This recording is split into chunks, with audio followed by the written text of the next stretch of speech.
In a historic move, the governments of the world came together to define a political declaration called universal health coverage, which meant that everyone in the world has the right to accessible and affordable health and mental health, a holistic point of view. And so with that framework in mind, a group of us in civil society came together to enact that, to work with a real community on the ground in the Democratic Republic of the Congo in order to provide them with a holistic program in these horrible times of COVID-19 with health education and psychosocial support, a holistic view towards universal health coverage with a community focus and a group of international NGOs and also local on the ground NGOs that I'm going to introduce you all to. So I'm Dr. Judy Kuriansky. I represent the International Association of Applied Psychology, one of the partners in that, and inputting the psychosocial aspects of this particular program so that people felt better, so that they could feel empowered, which is also a part of the UN Agenda for Sustainable Development, feeling empowered and strong. And Mr. Gordon Tapper is with us. Gordon is the president of the United African Congress, an organization he will describe as having a long history in Africa with health systems. And certainly we've worked together for many years about Ebola and other issues. Also with us is Jean-Marie Bazibuhe. Wave Jean-Marie. Jean-Marie is the co-founder of Hope and Health Vision that is on the ground in Congo for many years, offering education, psychosocial support to young people. And the United African Congress and International Association of Applied Psychology came together with Hope and Health Vision. On that team is also Lucio Kikuni. Hi, Lucio, a social worker with implementing those psychosocial activities on the ground, and Dr. Francois Imani, wave Francois, there you go, who is a medical doctor in the DRC on the ground in the community, who with Lucio implemented what our master plan was. And so welcome everybody. I'm so proud of all of you. Gordon, it would be good for you to say a few words about how our project got together, because we want to cover how we came together, what our lessons learned were, what impact there was on the community, and how we're moving forward and the role of civil society. Thank you, Judy. It is my pleasure to be here with all of you today. Some of the team that we've worked so very hard and developing the project in DRC, implemented and saw the results. And of course, you too, Kathy. It's a pleasure to be meeting you and having this discussion with you. Dr. Judy is really the motivator of the project that we have put together. Of course, she is someone who is very much concerned with mental health. And in fact, she and the International Association of Applied Psychology and others she worked with were pretty much instrumental in getting mental health to be a part of the UN documentation. One of the other things that we should note is that partnerships is an important part of the Sustainable Development Goals. As individuals or individual organizations are really not able to accomplish everything. There's room for everyone to come together and contribute.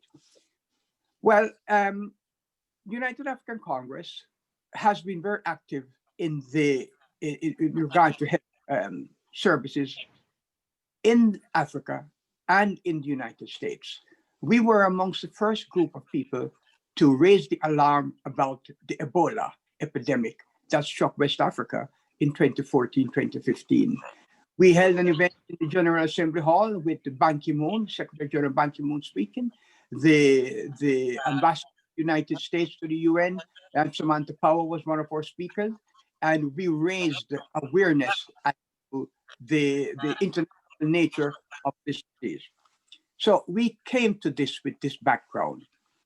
We were alarmed when Ebola struck DRC in North Kivu, and we began to establish a program with Hope and Health Vision, with Lucio, with Jean-Marie, under the guidance of Dr. Judy, to help the communities of Beni and Butembo. And we were invited by the University of Butembo to host this program. However, we were overtaken by COVID-19. And not that we have abandoned the University of Butembo and the community of Beni, but priority suddenly shifted to COVID-19. And working together with Dr. Francois, Lucio, Jean-Marie, we developed a program where we employed women to make masks. We distributed thousands of masks to the community people. Dr. Judy, Jean-Marie, and the rest of the team came together, developed infographics on how to protect themselves from getting infections, good sanitation principles, and infographics on building psychological resilience. So these were things we did. We installed hand washing stations, and we're very much involved. The community expressed great satisfaction with the role that we played, we all played, and they felt that the reason why they were relatively unscathed was because of our contribution. And I'm proud to say Dr. Judy, Jean-Marie, Dr. Francois, Lucio, and a few others did an exceptional job in making what seemed almost impossible at one point for us to have accomplished it. We feel good about it. That's wonderful. And the emphasis, Gordon, that you've put on partnership, working together under difficult situations, having a history of civil society really intervening and doing something, and then partnering together to do that is really astounding and important. So Jean-Marie, you were so much a part of that. You and I have a long history together that came together to help your country because of this triple trauma. Yes, thank you very much, Dr. Judy and Gordon and Kari for having me. It's a blessing to be with you. As Gordon said, this project was more motivated by Dr. Judy, who is a non-psychologist and work at the United Nations. And as Hope and Health Vision, we used to do counseling, low-level counseling in Congo, but after we got a chance to come to the US to study more psychotherapy techniques, we decided to help a broad or large community in east of our country, DRC. So we helped raped women, street children, children who used to be in the army who were recruited, who are under 18. And then when Ebola came up, Dr. Judy decided to help us, and because of the corona, we couldn't travel to the North Kivu. But we, again, Dr. Judy said, corona also, we can help these people because the people were struggling a lot. I spoke with the local representative of the health in Congo, South Kivu, Bazibuhe, Bishop, and they said how they are concerned about COVID-19, especially in the rural area, because people had a lot of so-called myths. They didn't know what is COVID-19 as a new disease. Also, the biggest issue was also on the mental health. Like people who are very collectivist, asking them, the government forced them to stay home, lockdown. It touched them a lot. It was like a hell. So many people start to develop a suicidal behavior, saying that we cannot live without traveling or doing business or greeting our friends or touching someone who dies, because it is very important in our culture that a person who dies, you touch or wash them. And quickly the government saying to do not do this, touched the local population a lot. And we were blessed when we used the tool of Dr. Judy that she has been using in several countries in the world in terms of during the emergencies, especially mental health emergencies or calamities. So we selected some techniques that we can use to help the local people, especially in the rural area.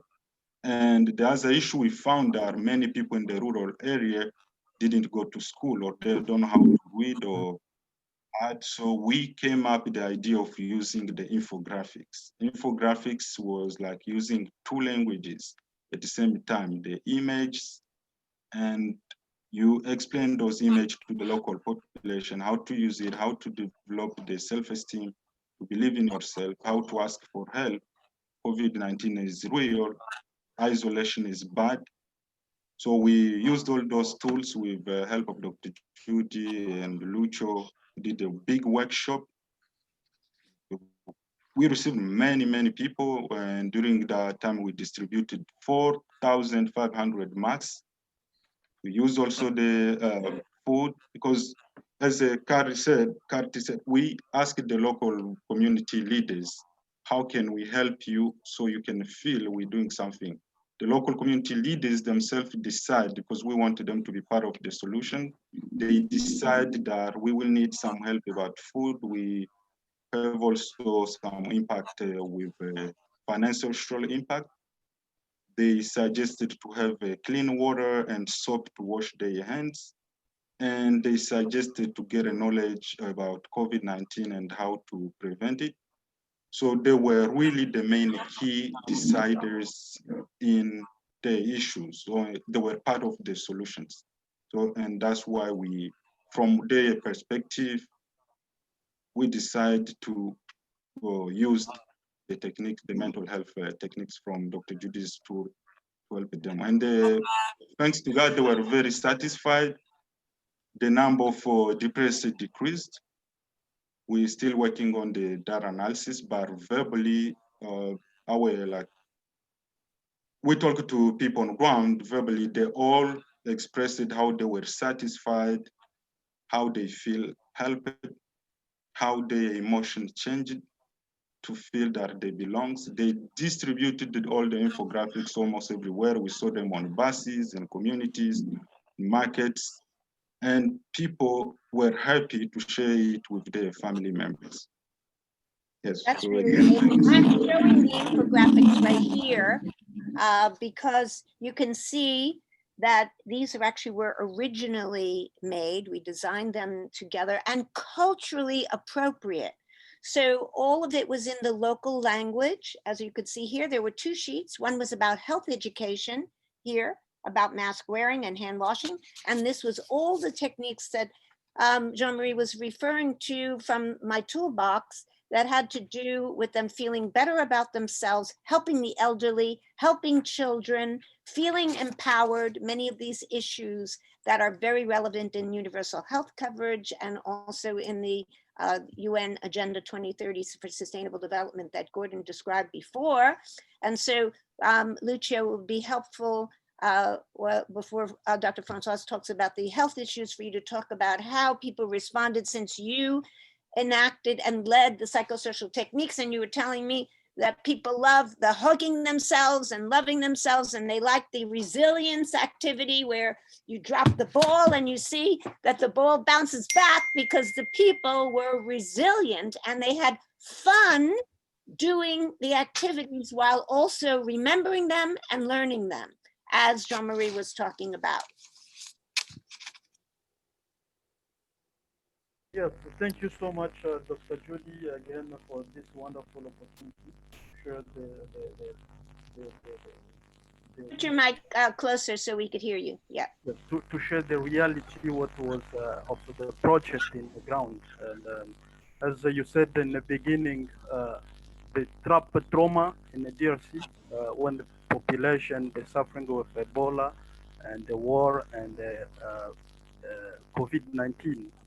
So the community was in a dilemma. They didn't know what to do. It's like at the end of the world. We don't know where to ask a support.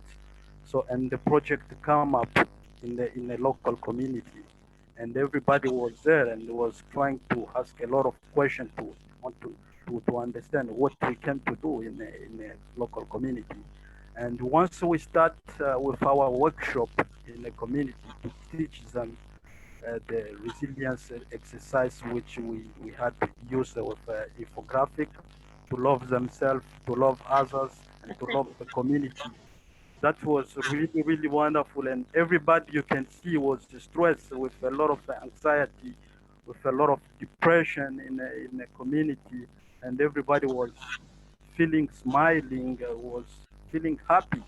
And they were like, when we distributed the infographic in the community, and we told them to go and to use it in their houses. There was like using that every day, and we show them the different exercise with the relaxation to do the exercise in the house and outside. You can go and you can work, you can feel strong. This is not the end of the world. So everybody was really, really very excited, and that decreased the number of the people who were suffering with anxiety, was depressed in the community, and it brings a lot of joy in the community, and people, they were feeling very strong. They say, oh wow, we were thinking COVID-19 was like at the end of the world, but we get the hope again, because they were losing hope. So they get the hope, and they said, okay, now we can feel we belong, and we can continue using what we were doing before in our community. Even we have some restriction which was uh, governed by the government, but we can still keep hope and faith that this is not the end of everything. So that was, and when you can go to the community, you can feel and you can see, you can even see in the video and the picture which we share with you, how people, they were feeling very happy at the end of the project in the ground. So everybody was very, very happy. And it was a really, really incredible project, wonderful. And we did it in a small community in east of Congo, but it touched 100,000 of people in the community in the east of Congo, because the infographic was shared with different people, as my coordinator just finished to say, Jean-Marie. We found the infographic to the bus, to the taxi, so everywhere, and it's in the local languages, in Swahili, where people can understand, people can learn, because the number of people in the community are not educated. So we came up with that idea, so we can use the local language which people, they can also understand. And when we were using our workshop with demonstration in the community, we distribute those infographics when we are teaching, and they saw what we are doing. So everything was really, really incredible. And again, thank you so much, Dr. Judy, because this and Gordon, this was really, really amazing. I can imagine, and I saw before and the end of the project, how that was really had a real impact in the community. So thank you so much again. Yes. Bless you, bless everybody on the team really for this. And in a moment we'll hear from Dr. Francois about the contribution that tremendously that he made on the ground too. There are many lessons that so far we've learned about this that are so important. One, that it is entirely possible to have civil society come together as partners to create a project. Secondly, that that project can really expand, can start small in a community, but then expand, as Lucio has greatly described it here, and that it can touch many lives, and that this is something that creates both personal empowerment and also community cohesion at a time that leads to an important word that Lucio said, which is hope.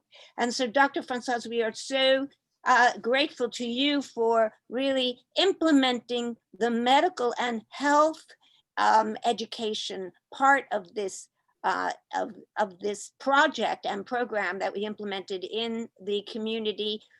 You are from the community, as is Lucio and Jean-Marie. You are there with us now. from there. And we're glad to hear from you in your local language, French. And Jean-Marie will translate.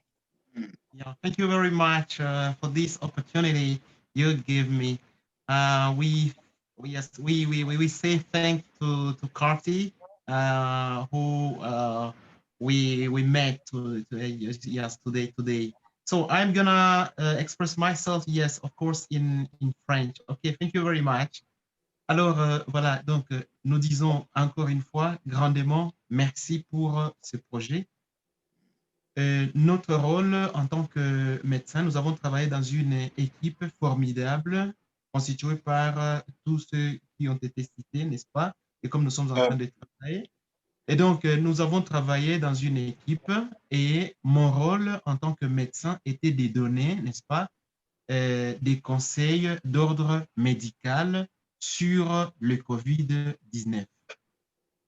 Yeah, Dr. Francois says, thank you so much for this opportunity. They worked as a medical doctor, he worked with another strong team, and his role was to educate people how COVID-19 is a reality and what are the sanitation measures they can use, like washing their hands and collaborating by following the government guideline to avoid the COVID-19. Yeah. Très bien. Et ce qui m'a beaucoup plus touché, c'est que la population a beaucoup apprécié le fait que, à travers ce projet, ils ont en fait ils ont connu toutes les informations nécessaires sur le COVID, le moyen de transmission du COVID, n'est-ce pas, comment la maladie se manifeste, les symptômes, et qu'est-ce qu'il faut faire et comment il faut se protéger. Et là, le projet avait prévu effectivement des infographiques qui donnaient l'idée plutôt claire par rapport à la maladie. Dr. Francis, what touched me more, the most is that the reaction from the local population, how they were happy because they were involved in the solution and how they trusted quickly and learned that COVID-19 was a reality, that it hit many other places, but because of the measures, they did teach the local population and they trusted them. The case decreased, the number decreased a lot. Et comme conséquence, parce que les gens ont bien suivi donc l'éducation, comme conséquence, l'impact que cela a eu dans la communauté, c'est que sur tous les malades atteints de COVID dans la province, aucun malade ne provenait du coin que nous avons où nous avons implémenté le projet. And says that another important point that touched him that in the province of South Kivu, all the people who were sick of COVID-19, no patient came from Nyabibu where we work. So they were coming from other region where they didn't have the knowledge and education, but from Nyabibu there was no one reported. Et la population comme la population vivait dans la peur, effectivement, le modèle de soutien psychosocial proposé par le docteur Judy a été plutôt très bien apprécié par la population parce que, voilà, il consistait en beaucoup d'exercices. Je suis fort, je m'aime, nous sommes forts, nous allons vaincre COVID-19 ensemble et tout. Alors, tous ces exercices ont donné, n'est-ce pas, un souffle nouveau dans la population.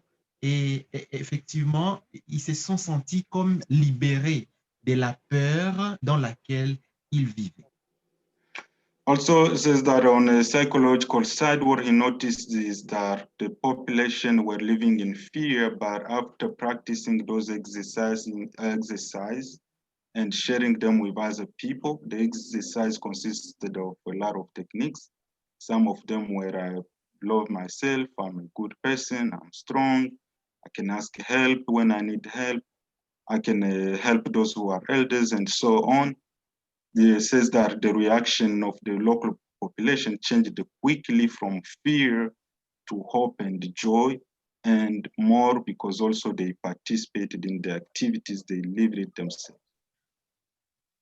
That's very, very, very Yeah. touching. I'm so filled with hope myself and joy from hearing from the team here, and so many lessons that have been learned and communicated here about how civil society really can play a tremendous role in the imperative for universal health coverage, for which we are really celebrating, and a perfect example of that there is indeed the promise of health for all, physical health and mental health, and protection for all, with the final message of hope. So in our final moments here, if we could have a statement from everyone about the way forward, because from our collective perspective, this has been a tremendously successful program, as you've heard about, that we're working on now. So many parts really to communicate with regard to an extensive analysis of all the data that was collected, the pre and post data and follow-up data from a celebration. That's one aspect of it. The second is all the videography and photography and making videos in order to display and show what has been described here so successfully, and also in scaling up the project. Because it has been shown that this works in South Kivu, that it expanded, as you've heard about, that this is something that can be, in fact, implemented in other cultures. It was culturally appropriate. It can be transferred with the brilliant infographics that we made, and the implementation and the programming that Dr. Francois and also Lucio did on the ground, from the planning to the implementation. This is all possible to be moved at this time of COVID-19, and even in the aftermath, because people will be dealing with all the feelings and the fears and need psychosocial support. So that's the general idea of the way forward for this. And we hear some comments. We have a broader project. I know Gordon is the executive producer of a broader project called Africa Rise, which looks at how we are going to strengthen the health systems, because that's what we've learned. Mhm. Gordon? Oh, okay. I just want to say that Dr. Francois is a skilled surgeon, and we saw evidence of that in the last couple of weeks, where he performed quite a delicate surgery on a young boy who had a huge growth on his neck. It was a successful surgery, and I want to congratulate Dr. Francois for what he was able to accomplish. Fantastic work you did. Certainly, having experienced success here, and success breeds success, we will continue with this program. As soon as we have completed the report and the analysis, we're going to be sharing this with the United Nations, the UNICEF, all of these groups that are, and the WHO, who are engaged in addressing health concerns of people everywhere. They can learn something from what we were able to accomplish. As Judy mentioned, we also have another project. Our partnership, which includes an organization I founded, which is Give Them a Hand Foundation, has held several webinars on the coronavirus in Africa, 8 or 9 webinars, and dealing with different aspects of the impact, like its impact on food security, its impact on economic growth, racism, xenophobia, etc., stopping the spread and the panic, its impact on women and girls, gender inequalities, disparities, etc. So we really wanted to make some impact on Africa. But then we realized that only providing personal protective equipment, masks, etc., was not enough. We needed to have some impact on a permanent basis. we recognize that the healthcare infrastructure in Africa is amongst the weakest in the world. Not all the countries, for instance, Nigeria is pretty good, South Africa is pretty good, but they also have their problems. What we decided to do would be to strengthen the healthcare infrastructure, mostly in the remote, rural, underserved communities in Africa. A few countries at a time. We can't do 50 countries at one time, but this is a multi-year project. We're starting. Hopefully we can do 1 or 2 countries in each of the 5 regions of Africa. And we are hosting a major concert with Viacom as our broadcast partner. We'll be hosting this event on the 16th of January. Viacom has asked us to move to that date. It falls around Martin Luther King's birthday, which we are linking with this.